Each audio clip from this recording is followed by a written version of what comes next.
Here we are for the third time working on the Murray. It's been a couple weeks since I worked on it last. Last time I drove this thing at the end of the part 2 video, there were a couple things that definitely needed some attention. I'm going to start with the shifter because that needs some help. So what we're going to do is replace that with a solid 1/2 inch bar that should be able to take the force when we're shifting.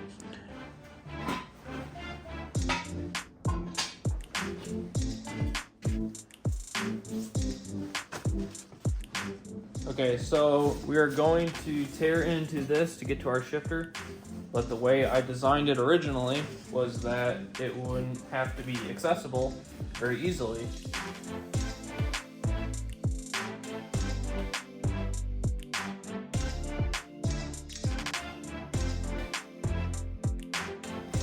As you can see, not an easy process, but we got to her, and this is the part we were looking for.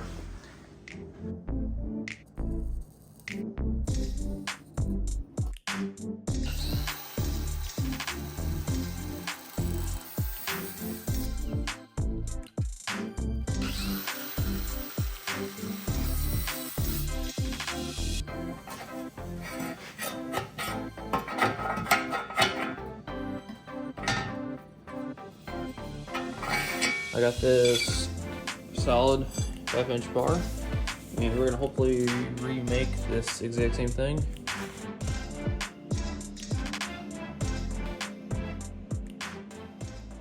We went ahead and threw the new shifter in. It's literally the exact same thing, just a lot stronger now. Got that solid bar. We re-put our handle on, and that is one more thing we can cross off our list now. The next item on our list that we're going to tackle is the hood. What we're going to do is shave off a little on top there so it doesn't rub on our muffler, so we can open it while the mower's on the ground.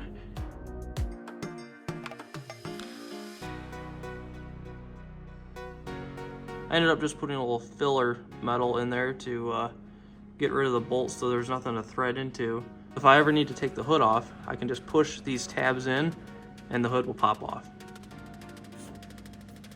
All right, so the next thing on our list, I think that we're gonna tackle is the clutch issue. The issue we've been having is a full turn for this wheel. Our clutch, when you press it, obviously hits the tire, meaning you can't fully disengage it. So we just went to the hardware store to get some parts to fix our clutch pedal and make a new throttle setup. And we picked up Dave on our way there, and he is going to hopefully fix our ignition issue. Probably just gonna be switching around a couple wires.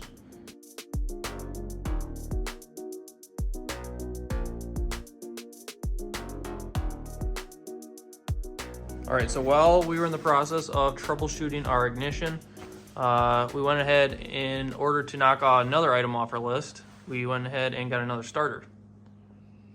We're swapping these starters because whoever put this one on put the wrong one on, and the gap between the mount and where the teeth are is actually different than what it's supposed to be.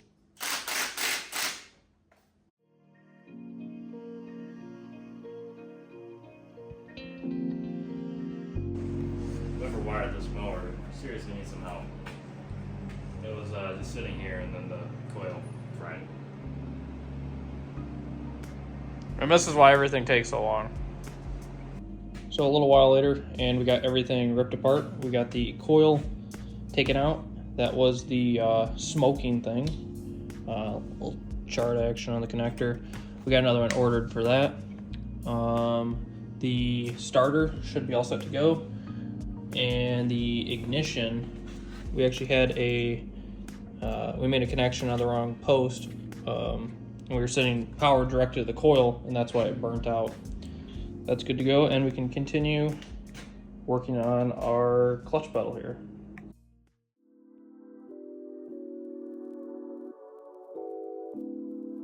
So our old clutch pedal is now chopped off. New one is gonna sit in there, something like that. And we're gonna weld it to the old one down there, hopefully. We'll get this tacked on there and then go from there.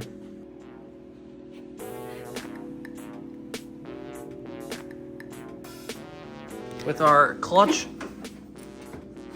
now done, turned out halfway decent until we get to painting it, and cross that one off of our list. And we can also cross the ignition off of our list. We can go ahead and set up a permanent spot for our battery to go in here. We're gonna have to work out a decent spot and which way the battery needs to go in there so that our gas tank can still mount.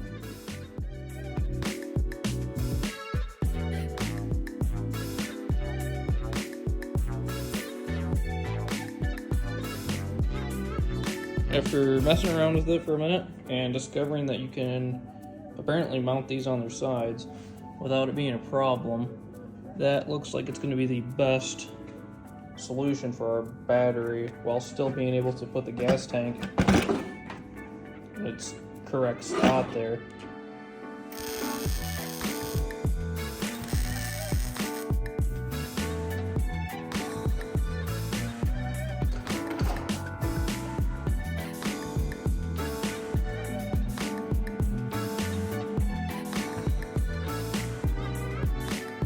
Like that, holds it pretty secure. Shouldn't go anywhere unless I hit any big jumps.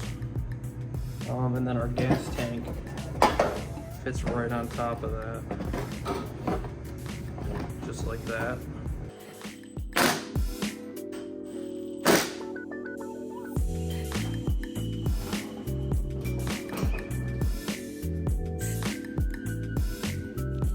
I'm not an upholsterer, and I do not claim to be. That's why we're using Gorilla Tape, not sponsored.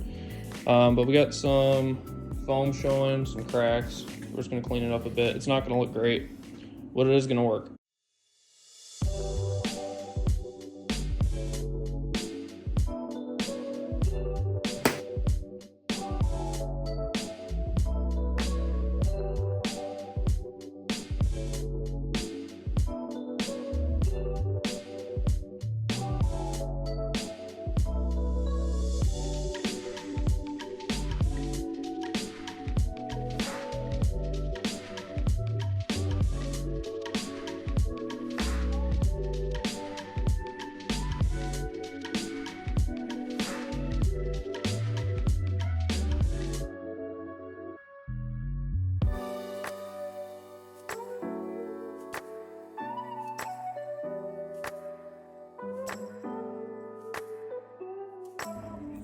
Here's our finished seat.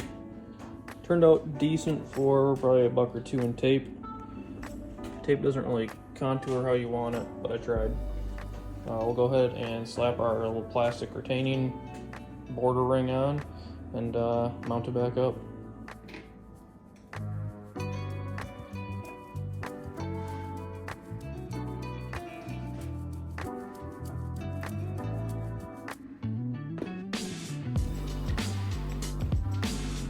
Just like that, the plastic piece tucks all the corners nicely in.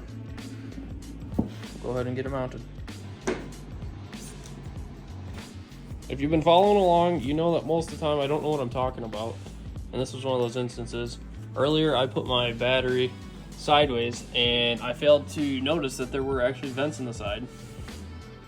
And that is battery acid on the floor. That is not what we're looking for. So we're gonna have to redesign this.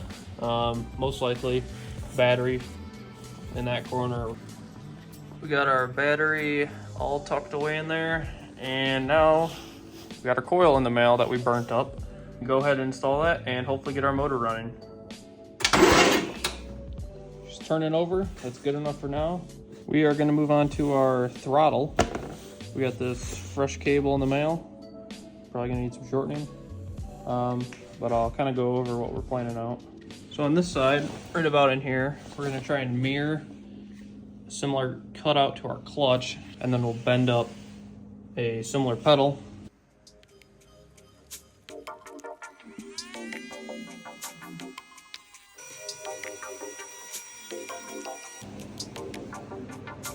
Got our hole cut now, and we're gonna match the other side with some 3/8 round stock. All right, so here are all the parts in our pedal setup. Here's our actual pedal. It's gonna sit in there with our pivot point underneath, angled a little forward. And then this is our pivot point. So the end of our pedal will go in like that. The pivot is gonna be welded to the frame. And then this is what our throttle cable will connect to. And this is gonna be welded on the end of our pedal.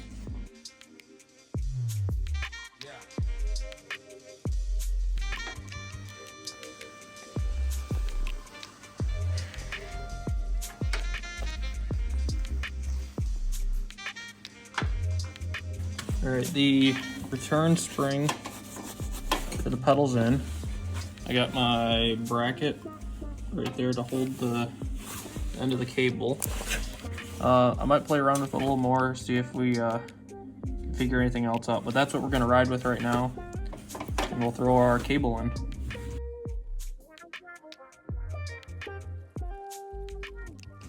All right, there's our finished throttle setup. All we did was plug that guy into our holder and then routed our cable through. Okay, so next on our list of things to knock off here is our brake setup. We're gonna run the stock trans brake and adapt this handle to fit on this lever. It's going to be more of a car type e-brake other than like a straight up and down go-kart handbrake, so that it fits in there. Because of how our knees go up here, it doesn't really make sense.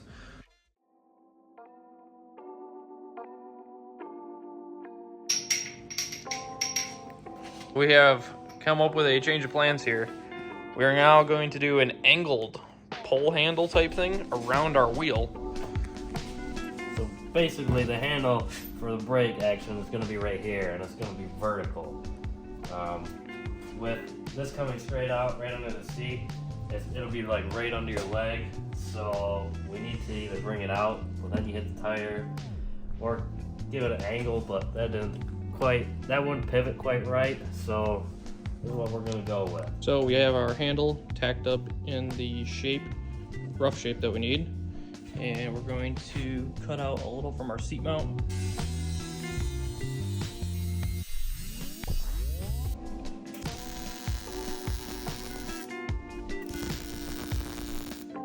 We got a little bit of work left to do so it doesn't look so bad, but this whole part is going to be hidden underneath the seat and the wheel, so you're not going to see that. The only part you're going to see is this joint, which we need to clean up.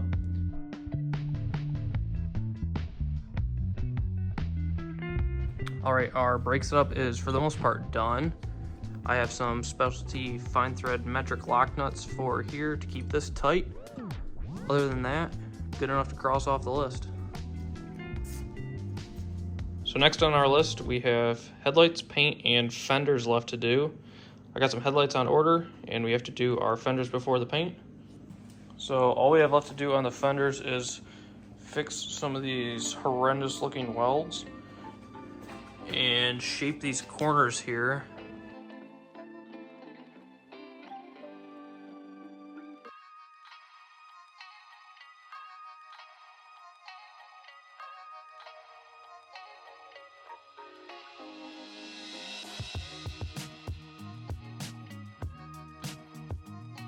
So our fenders are good enough to throw on there. You might have to make some trim adjustments when we're on there and we can actually see the wheels and how it shapes around. But we're gonna start throwing it back together, and we got Dave. He's gonna finish up some welding underneath just so nothing falls apart when we drive it.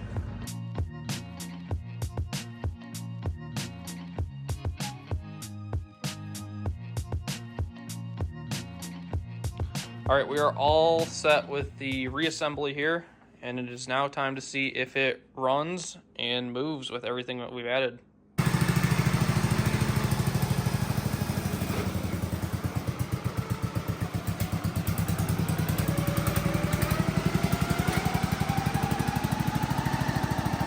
Man, that thing is wide!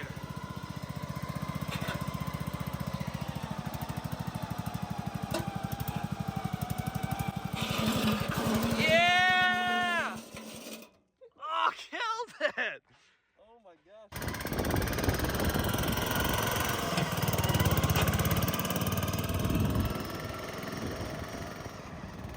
I don't know if Josh has told you yet, but that thing is a 7-speed, and I didn't even know they made those. So if this thing is reliable, hopefully it is. This thing will be pretty sweet, having 2 more gears than my mower.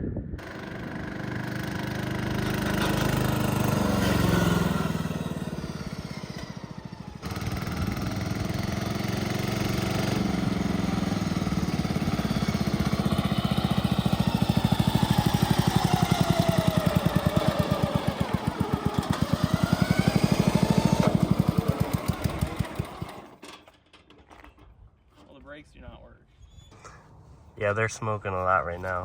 All right, we are back working on the Murray. She is a mess right now. Last time I drove it, there was a couple concerns that I had. One, the kill switch did not work. 2, there was 0 get up or go. So now we have a different rear pulley. The kill switch system, I ended up getting a new ignition, rewiring it multiple times. Finally, what ended up being our problem was our coil had no continuity in it, so I replaced it and now it works. There are headlights now. Just got to clean up the wiring a bit. But we're going to throw this thing together, ride it, and see how it performs again.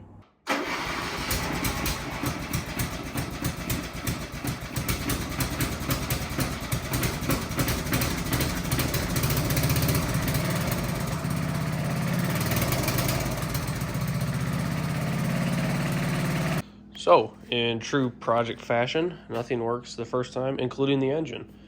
We had everything ready for our maiden voyage where everything was hopefully working.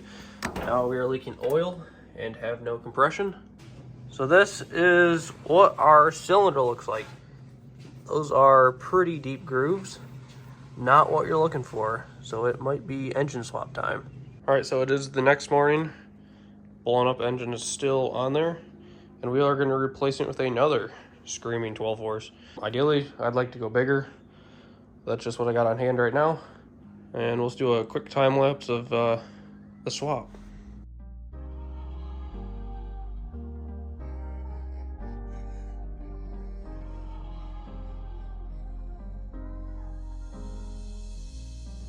All right, here's the Murray as she sits today. The 12 horse engine swap went fine. Got all the wires ran and everything works. We ended up swapping to a 4-inch pulley in the rear and an 8-inch in the front, and that actually worked out pretty good until it did not. So if you look back here, we can now inspect the gears in our transmission. Now there are a couple things that could have contributed to this. Most likely the giant crack that we sealed with JB Weld in part 2. So I definitely got some work to get this thing back on the road. So that's what you're getting in this video.